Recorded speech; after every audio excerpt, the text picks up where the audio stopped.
इंदिरा एकादशी व्रत कथा।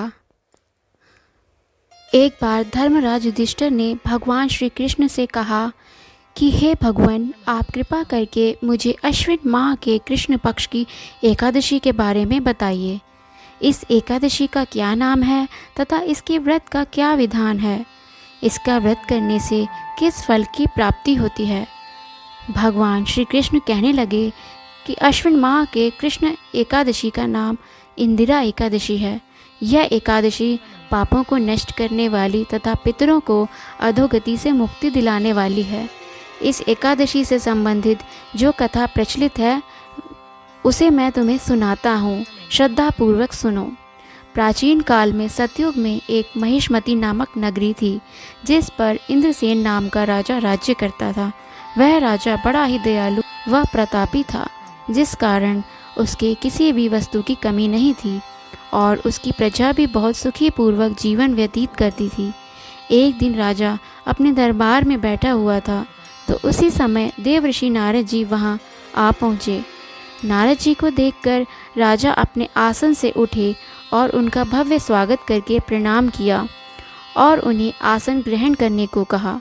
इसके बाद देवर्षि नारद जी ने राजा इंद्रसेन से कहा कि हे राजन, आपके राज्य में सभी सुख भोग रहे हैं, प्रजा को किसी प्रकार की कोई कमी नहीं है। मैं आपकी इस उदारता को देखकर अति प्रसन्न हूँ।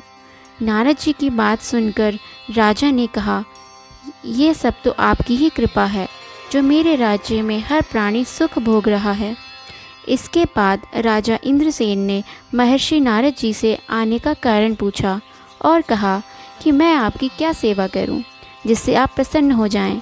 राजा की बात सुनकर नारद जी बोले कि हे राजन, मैं एक बार यमलोक गया तो देखा कि तुम्हारे पिता भी वहां बैठे हुए थे। हे राजा, तुम्हारे पिता भी तुम्हारी तरह ही बड़े ज्ञानी धर्मात्मा थे, किंतु एकादशी का व्रत नहीं करने के कारण मरने के बाद वो यमलोक में गए, जिस कारण वो बहुत दुखी हैं। उन्होंने तुम्हारे लिए एक संदेश भेजा है। राजा ने पूछा, वह क्या संदेश है? देवर्षि, कृपा करके मुझे बताएं।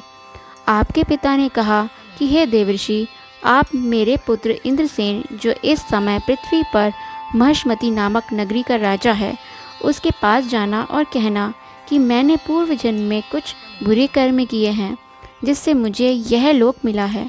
यदि मेरा पुत्र मेरे लिए अश्विन माह के कृष्ण पक्ष में आने वाली इंदिरा एकादशी का व्रत पूरे विधि विधान व श्रद्धा पूर्वक करेगा तो मुझे इस लोक से मुक्ति मिल जाएगी, जिसके बाद मैं स्वर्ग लोक में वास करूंगा। यह सुनकर राजा ने देवर्षि नारद जी से पूछा कि कृपा करके आप मुझे इस इंदिरा एकादशी व्रत का विधान बताएं, जिससे मेरे पिताजी को स्वर्ग लोक प्राप्त हो। नारद जी ने कहा कि इस व्रत के लिए तुम दशमी के दिन प्रातः जल्दी उठकर स्नान आदि से मुक्त होकर किसी नदी पर अपने पितरों के नाम का श्राद्ध करना और रात्रि को पृथ्वी पर शयन करना। जिसके बाद एकादशी वाले दिन प्रातःकाल जल्दी उठकर सूर्य भगवान को पानी चढ़ाना, उसमें एक लोटे में जल, धूप, दीप, पुष्प आदि डालकर भगवान विष्णु जी को चढ़ाएं और इस व्रत का संकल्प लें। मैं आज पूरे दिन व्रत का निराहार करूंगा और सभी भोगों का त्याग करूंगा। इंदिरा एकादशी व्रत की सभी विधि बताकर नारद जी वहां से चले गए और कुछ दिनों के बाद इंदिरा एकादशी आई। राजा ने इस एकादशी का व्रत किया और पूरे विधि विधान से श्रद्धापूर्वक पूजा अर्चना की और अपने पिता का श्राद्ध किया तथा दूसरे दिन ब्राह्मणों का भोजन करवाकर दान दक्षिणा देकर उन्हें विदा किया। उसके बाद स्वयं भोजन किया।